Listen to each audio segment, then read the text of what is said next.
What's up guys? It's me Tolates at welcome back sa YouTube channel ko. Nandito nga pala tayo sa SS14 no? Nakapixie tayo ngayon. Slope na matulin. Dapat alaro tayo kanina ng Alicat sa Manila. Kaso bigla ang lakad. Kasi sinamahan natin si Kapitan Jonathan. Bumili na naman ng bagong bisikleta, ng frame. At ayan po ang ipiplex natin ngayon. Ayan po. Dati pong naka big bike, ngayon naka road bike.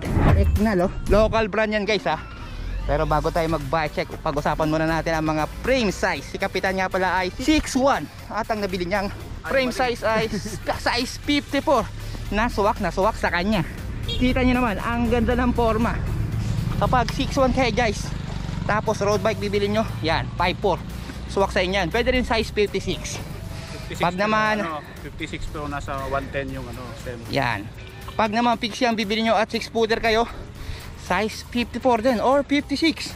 Pwede rin 58. Munti ka na si Lodi. Ito nga pala ay local brand. Ulitin lang natin, Eknal. Sa mga gustong bumili, visit nyo lang kanilang Facebook page. Ang physical store nila guys ay matatagpuan sa Maya Alta Subdivision, Antipolo. Tatlong klase po. Hindi pala, apat ang mga local brand natin ha. MOB, Eknal, Devil, Seed Composite. Ito po Eknal, solid o. At pag bibili kayo nyan, pwede kayo magpa-custom paint. Ang presyo na ito ay 33, tama ba? 34, parang gano'n o. Pero nabilit ni Kapitan ng napakamura. Pwede natin bagitin ang presyo. 20, magkano nga ba? 27,500. At press na press to guys ha. Ang kwento ng first owner, dapat magpapa-custom build siya at custom paint. Kaso nang bumisita siya sa Eknal shop sa Antipolo, may nakita siyang frame set na size 54. Ayun, kinuha niya kahit malaki sa kanya. At after 2 months, na pagtanto niya na malaki pala yung frame na nabili niya. Kasi ang baba ng seat post niya, tapos maiksi lang yung stem. Kaya ayun, binenta na. At nakita nga ni Kapitan sa marketplace, kaya agad-agad akong kinontak para samahan siya. At ayun, lumipad kami from Lancaster, Cavite to Cainta, Rizal. For sale din nga pala yung wheelset niya na Carbon Nation Cycling, made in Manila, 25k. Nakakalimutan lang yung contact sapagkat dinilit na ni Lodi. Ayan po siya, yung nakasando na blue. Alright. Nung nasa kanya yan, ang seat post niya ganito lang kataas. Update guys, nakausap natin ngayon si Boss Eknal at 4 months na daw pala ngayon ng waiting time sapagkat naglipat ng factory ang kanilang source sa ibang bansa.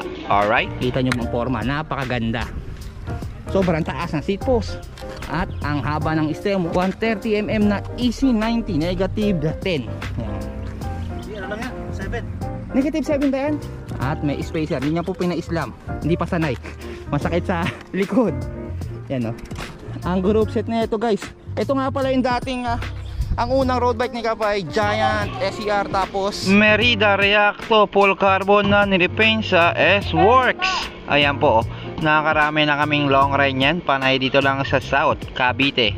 At yan po sa kanyang detachment sa Ternate, Cavite. At ito po ang kanyang first road bike, size 57. O diba, sakto rin sa kanya kaso nagsawa siya. Ito ang previous owner ng kanyang biniling Giant SCR. Ang ganda po ng build guys, kaso malaki po ang frame para sa kanyang height. Kita nyo naman ang iksi ng seat post at stem. At ito nga, nagkasakit na naman si Cap, kaya napabili na naman sa marketplace. Napakaganda, local brand, Eknal full carbon road bike. Panibago na naman siyang gamot.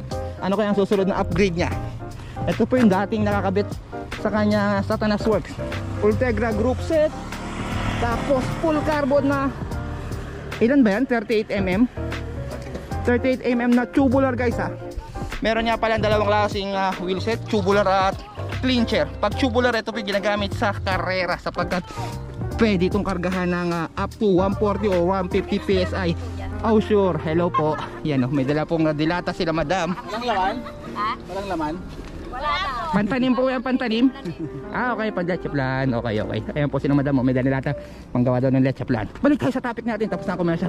Pag tubular guys, pang karera, at pwede ito salpakan ng up to 140, 150 PSI. Ang clincher naman, ang sagad ay 120. Depende sa gulong. Kadalasan 120. Tubeless pa. Sa road bike. Nga pala, ulitin pa pala natin. Tatlong klase pala, clincher, tubular, at tubeless. Pag tubeless guys, ayun yung mga latest ngayon na mabibili sa Giant road bike. tubeless ready. Pwede rin, pag nagsawa na kayo sa tubeless, pwede nyo gamitan ng interior, may interior na gulong. Bale yung mga latest rims ngayon guys ay tubeless ready. At pag nagsawa kayo sa tubeless, pwede nyo gawing clincher, kabitan ng interior. Yeah. Pag tubular naman, ito po yung may interior sa loob. Medyo mabigat, no? Tubeless ang pinakamagaan. At ang tubeless at tubular ay parehas pong nilalagyan ng sealant para kung sakaling kayo'y mabutasan sa daan, matusok ng karayom, pako, sisirit po yung sealant, hahanapin yung butas at matatakpan niya, matutuyo. Pwede na ulit kayo tumakbo. Wow. Ang hassle lang dito sa tubular, kapag napalatan kayo at nasa malayong lugar kayo, wala kayong dalang backup, tawag kayo ng helicopter para makauwi kayo ng bahay nyo. Kaya dapat lagi kayo magdadala ng interior kung kayo po ay clincher at extra tube. Hindi pala, extra tire kung kayo naman ay naka-tubular or tubeless tire. Alright. AC90 stem, drop bar na S-Works size 40, 442. 44, napakalapad. May 42 dyan, soft tayo. Yan, oh. Tapos carbon loading na battle cage at podium, camelback na tubigan. Ultegra R8000 nga pala to. Combination ng R8000 saka 6800, no? Yan. Tapos ang cassette 1132. Ultegra crankset na 5236. Ano yan? Mid compact. O, di ba? Napakaganda ng forma, oh. Yun lang at maraming salamat kay Kap. Magdidilim na. Kasama pa natin si Juniboy, oh, naka road bike. Hanggang dito lang guys, at magkakape pa kami kila Kap. Mabilis ang bike check lang. May bagong kape ako. Oo nga pala. Bagong flavor, tara. O, tara doon sa bahay.